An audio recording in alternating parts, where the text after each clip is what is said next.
दोस्तों उम्मीद करता हूँ कि आप सभी अच्छे होंगे। आज के समय में हर कोई अपने स्मार्टफोन को लेकर ज़्यादा सिक्योर रहता है। फ़ोन को छोटा सा स्क्रैच आने पर भी टेंशन होने लगती है, लेकिन कई बार ऐसा होता है कि हमारा फ़ोन पानी में भी गिर जाता है। गिरते ही हमें लगता है कि अब ये ठीक नहीं होगा और टेंशन होने लगती है। आज हम आपको बताने जा रहे हैं कि जब फ़ोन पानी में गिर जाए तो क्या करना चाहिए। तो चलिए इस वीडियो को शुरू करते हैं। दोस्तों अगर आपका फ़ोन पानी में गिर जाए तो जितनी जल्दी हो सके उसे निकालें। कुछ स्मार्टफोन में वाटरप्रूफ कोटिंग्स होते हैं जो पानी में कुछ सेकंड्स के लिए रह सकते हैं। यदि आपके पास इनमें से एक फ़ोन है तो आपको डरने की ज़रूरत नहीं है।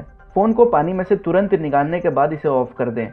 इससे यह फ़ायदा होता है कि इसमें रखी गई आपकी चीज़ों का नुकसान नहीं होता है।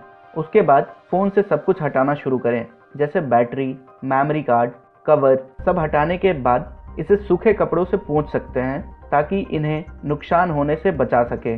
उसके बाद फ़ोन को और फ़ोन के पार्ट्स को जिपलॉक बैग या फिर एक एयर टाइट कंटेनर में रखकर चावल के अंदर रख दें। चावल में लगभग 48 घंटे के लिए फ़ोन को छोड़ दें।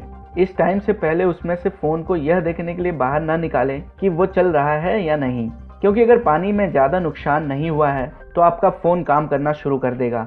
लेकिन दोस्तों ध्यान रखें कि इस बात की कोई गारंटी नहीं है कि आपका फ़ोन पानी में गिरने के बाद फिर से काम करने लगेगा। इसके केवल 50% ही चांस होते हैं। यदि चावल में रखने के बाद भी काम नहीं करता है तो इसे सर्विस सेंटर ले जाकर दिखाएं। तो दोस्तों उम्मीद करता हूँ यह जानकारी आपको अच्छी लगी होगी। इस वीडियो को एक लाइक कीजिए, शेयर कीजिए और हमसे जुड़े रहने के लिए हमारे चैनल को सब्सक्राइब कीजिए। आपका कीमती समय देने के लिए बहुत बहुत धन्यवाद।